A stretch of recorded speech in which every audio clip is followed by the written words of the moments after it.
Tanner knew what he was getting himself into. After all, sailing through the treacherous stretches of Arctic Ocean was one of the most dangerous jobs in the world. But even that knowledge had not prepared him for what was to come.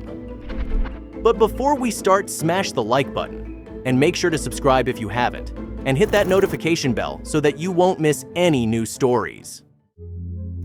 What started off as an eerily quiet morning in the sea turned into a nightmare within moments as a sudden violent jolt rocked the boat, shattering the calm. Mallory's instincts kicked in, his seasoned hands steadying the wheel. Unbeknownst to the three fishermen, the sea had a surprise waiting for them, one that would test everything they had learned in their years on the water. They didn't know that this day would change the trajectory of their lives forever. Mallory, Tanner, and Jacob hailed from the small, rugged town of Frosthaven, a place so far north that the sun barely skimmed the horizon during the long winter months. The three of them had been fishing together since they were old enough to hold a rod. A few months back, after a few drinks at the pub, they decided to start their own fishing business, pooling their savings to buy a boat and the necessary equipment.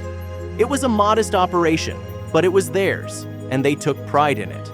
They would venture out to sea at the crack of dawn and voyage through the frigid waters in the hope of some snow trouts or salmon.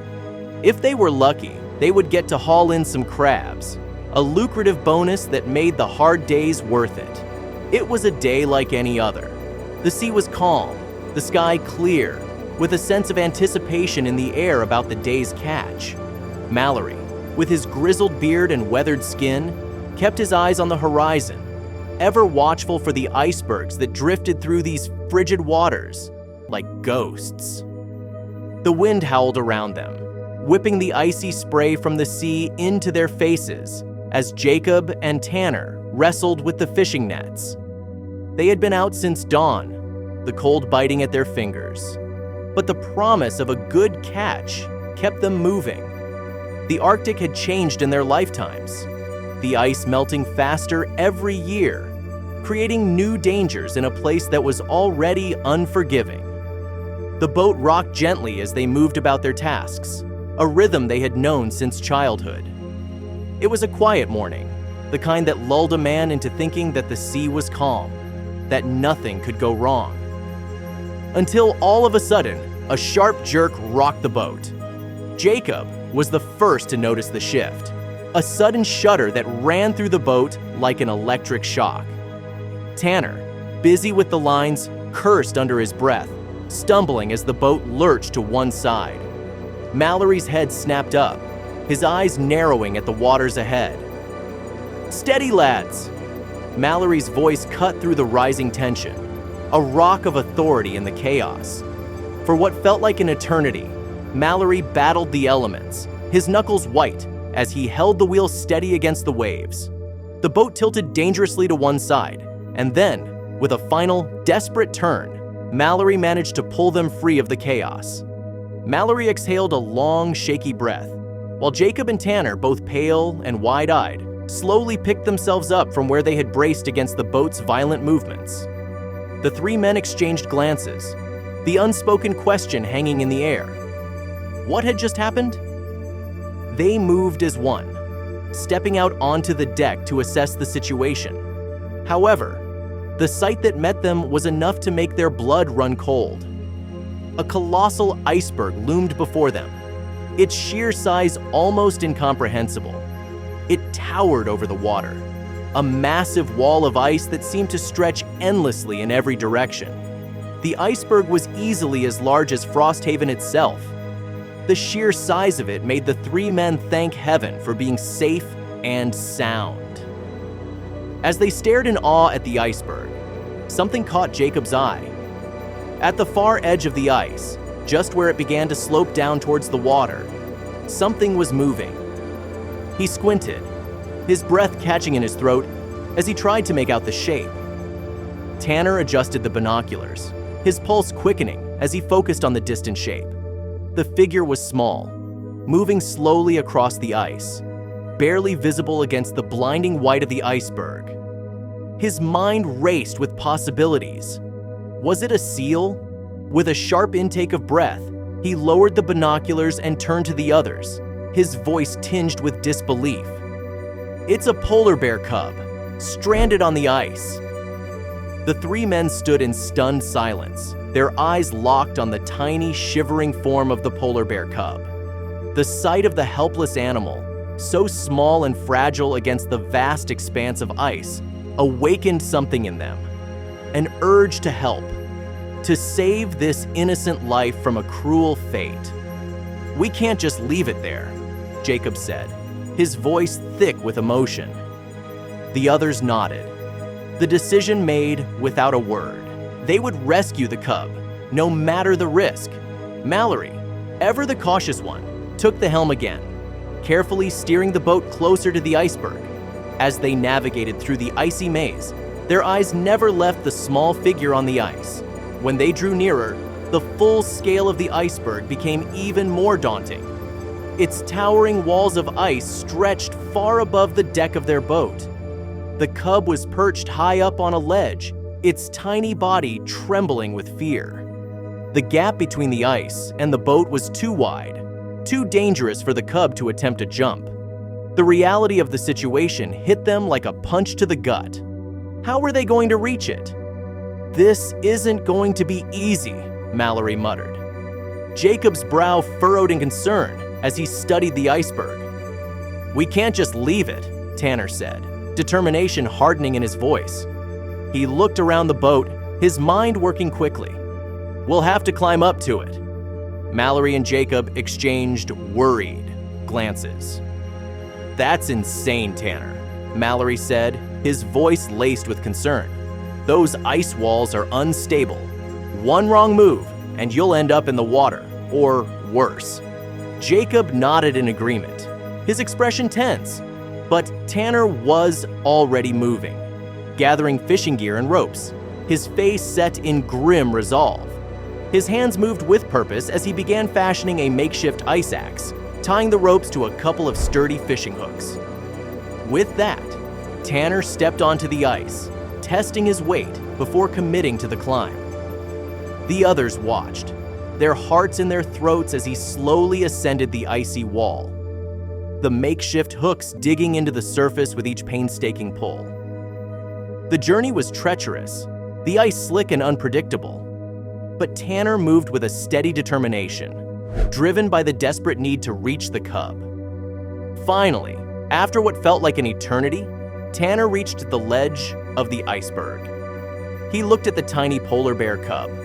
The little creature was huddled against the ice, its fur soaked and matted, its eyes wide with fear and exhaustion. It was smaller than Tanner had imagined, and shivered uncontrollably in the freezing air. "Hey there, little one," Tanner murmured, his voice low and comforting. The cub looked up at him with frightened eyes, but there was a flicker of trust in its gaze. Gently, Tanner unzipped his jacket, creating a warm, protective cocoon for the cub. With a careful motion, he lifted the small, trembling body and tucked it inside his coat, feeling its rapid heartbeat against his chest. The cub nestled against him, seeking warmth, and Tanner could feel its shivers slowly subside.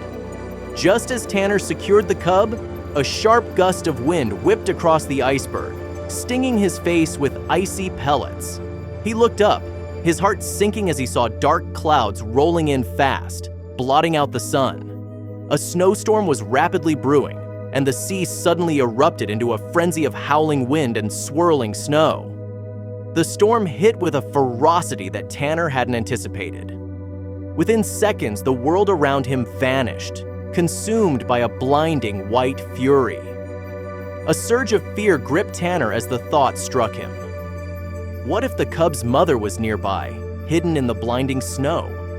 She could charge through the storm at any moment, thinking he was harming the cub.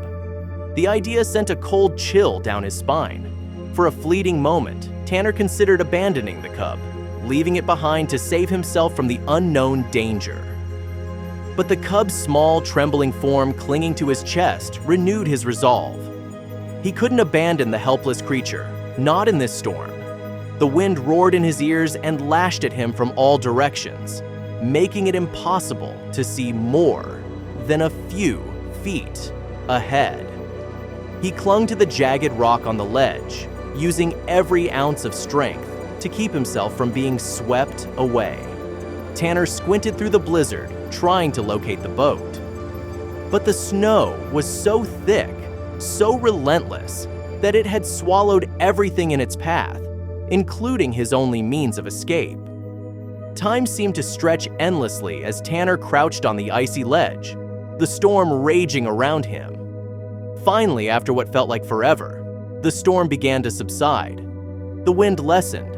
The snow stopped its relentless assault. Tanner, shivering and exhausted, dared to look up, praying that the boat would emerge from the dissipating storm. But as the last of the snow settled, the landscape around him came into focus, and Tanner's heart sank. The boat was gone. The spot where it had been was now just a stretch of icy water, churning in the storm's aftermath. Tanner's eyes scanned the horizon desperately, searching for any sign of his friends, but there was nothing. The realization hit him like a hammer. He was alone, stranded on a massive iceberg with nothing but a tiny polar bear cub and the unforgiving Arctic wilderness. Tanner felt paralyzed by the sheer weight of his situation. The cold seeped through his clothes, chilling him to the bone, but it was the fear for his life that truly froze him in place. His mind raced, scrambling for a plan that might get him out of this nightmare. But all he could think about was the vast, empty expanse of ice, stretching out in every direction, and the boat, his only lifeline, vanished without a trace. The tiny cub pressed closer against him, its warmth a small comfort against the overwhelming fear. Tanner squeezed his eyes shut, forcing himself to take slow, deep breaths. He couldn't afford to panic. Not now. His mind began to clear, and a single thought pushed its way to the forefront. He had to find the boat. It was his only chance of survival. If it had drifted away in the storm, maybe, just maybe, it was still nearby, hidden somewhere along the iceberg's edge. With renewed determination, Tanner adjusted his grip on the cub and began to move. He walked along the edge of the iceberg, scanning the horizon with desperate eyes, hoping against hope that the boat would reappear, that he would see Mallory and Jacob waving at him from a distance. But the hours dragged on, and the landscape remained unchanging. The boat was nowhere to be seen.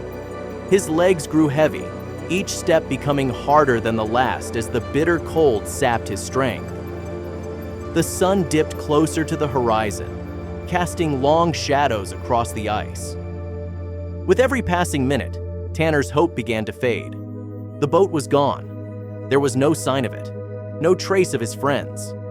The realization weighed heavily on him, slowing his steps until he finally came to a stop and stared at the frozen wasteland. He was alone, truly alone, in one of the most inhospitable places on Earth. But just as despair threatened to take hold, Tanner noticed something. A faint, unnatural shape against the whiteness. Squinting, he could just make out a squarish structure in the distance. Tanner's heart pounded as he fixed his gaze on the distant structure, a flicker of hope cutting through the cold numbness that had settled over him. Each step was an effort, but the sight of the building propelled him forward. When he finally reached the structure, Tanner paused as he took in the sight before him. It was an old weather station, or what remained of one. It was half buried in snow, walls stained with rust and wear from years of exposure to the elements. Tanner hesitated for a moment, the eerie silence pressing in on him as he considered what might lie within. But the sun was sinking fast, and he needed refuge to survive the harsh Arctic night. With a deep breath, he pushed the door open and stepped inside. Inside the weather station, the air was thick with the scent of rust and decay. The dim light filtering through the frost-covered windows revealed a space that had long been forgotten. Old, rusted machinery lined the walls. their once gleaming surfaces now dulled by years of neglect. Tanner's breath hung in the air as he took in the scene. This place was a tomb. But it was also his only chance at surviving the night. The cold gnawed at his bones, and Tanner knew he had to find something to keep himself and the cub warm. His eyes landed on a pile of old tarps in the corner, stiff from the cold, but still serviceable. Wrapping the tarp around himself and the cub, Tanner felt a small measure of warmth, though it was nowhere near enough to ward off the biting cold entirely. His eyelids drooped as he huddled against the wall, the sound of his own heartbeat loud in his ears. The day's events had drained him, and now, in the relative safety of the weather station, he felt the fatigue crashing down like a wave. Just as he began to drift into a restless half-sleep, something caught his attention. A faint, almost imperceptible sound that seemed out of place in the silent room. At first, Tanner dismissed it as the wind, or perhaps his tired mind playing tricks on him. But as the seconds ticked by, the sound persisted, a low, steady static, like the faint hum of an old radio struggling to pick up a signal. Tanner's heart began to race, his pulse quickening as he strained to listen. Was he imagining it? After all, there was no one here but him and the cub. But the static grew louder, cutting through the silence with an eerie persistence that set his nerves on edge. Tanner sat up, his body tense with hope and fear. Maybe he can find a functioning radio here. Tanner's eyes swept across the room, searching for anything that could be causing the sound. And then, he saw it.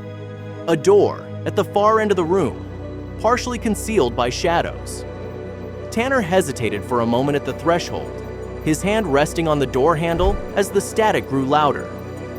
He took a deep breath, steeling himself before pulling the door open.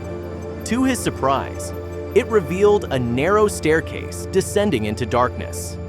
Carefully, Tanner started down the stairs, each step creaking underfoot. His heart pounded in his chest, as with every step. But the thought of a working radio, a lifeline to the outside world, pushed him forward. The static grew louder as he descended, and Tanner realized it was coming from directly below him. The staircase ended in a small, dimly lit basement, the walls lined with old, rusting equipment and shelves piled high with forgotten supplies. And then, in the dim light of the basement, Tanner saw him, a man, haggard and unkempt, standing near a battered radio set. The man's clothes were filthy, worn from years of use, and his face was covered in a thick, unruly beard. His eyes were wide with shock, his skin pale and gaunt, as if he hadn't seen sunlight in years. For a moment, the two of them just stared at each other, neither able to process the reality of the situation.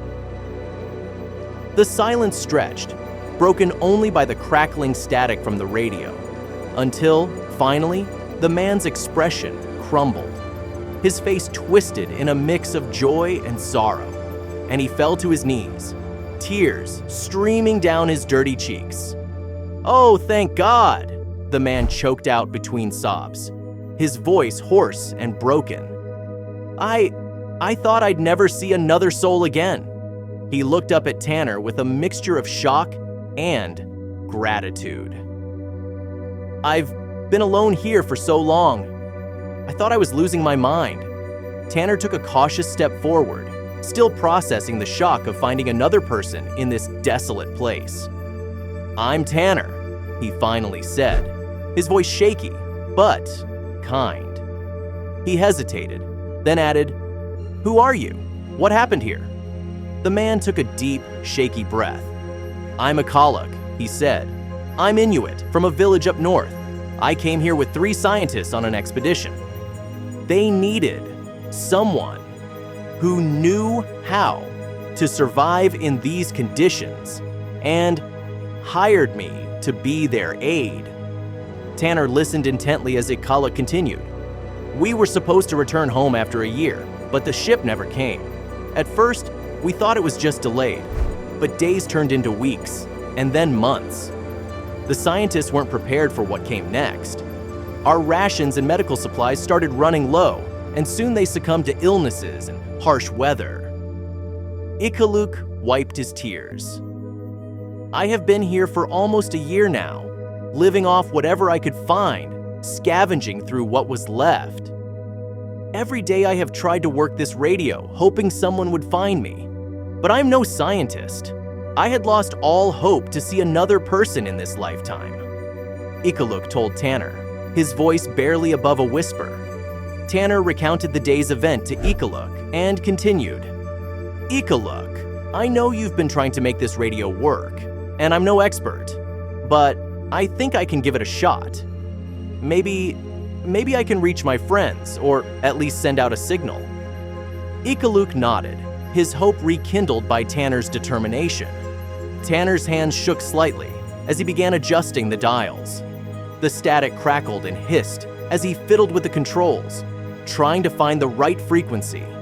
At first, it was just noise, but he kept trying to make contact with the boat's radio, refusing to give up. And then, a flicker of something, a faint signal, a voice breaking through the static. Tanner's breath caught in his throat as he fine-tuned the frequency, his pulse quickening with hope. "This is Tanner," he said, his voice shaky but clear. "Mallory Jacob, if you can hear me, I'm at an old weather station. I have someone here with me. We're sending out an SOS. Please respond." There was a moment of agonizing silence, and then, through the crackling static, Tanner heard a voice, Mallory's voice. "Tanner, thank God. We've been searching for you the entire day. Hang in there. We'll come and rescue you as the dawn breaks." Relief washed over Tanner like a wave, his knees almost buckling as he let out a breath he didn't know he was holding. Iqaluq's eyes filled with tears again, but this time, they were tears of joy, of overwhelming relief. They had done it. They were going to be rescued! The two men spent the night huddled in the basement, the polar bear cub nestled between them for warmth. They spoke quietly, sharing stories, their words a comfort against the cold that seeped through the walls. When morning finally broke, a pale light spread across the ice, casting long shadows over the frozen landscape. Tanner and Iqaluq prepared to leave the weather station, the polar bear cub still nestled safely in Tanner's jacket. As they reached the edge, they saw them, Mallory and Jacob, standing with the rescue team in their boats. Mallory was the first to spot them, and he raised his arm in a triumphant wave. "Tanner!" he called out, his voice carrying across the ice. Tanner's heart swelled as he saw the joy on his friends' faces, their relief mirroring his own. As they reached the boats, Mallory pulled Tanner into a tight embrace, his voice thick with emotion. "We were so worried," he murmured, his eyes glassy with unshed tears. As the boats pushed off, leaving the iceberg behind, Tanner looked back one last time, the memories of their ordeal still fresh in his mind. He glanced at Iqaluq, who was gazing out at the horizon with a peaceful expression.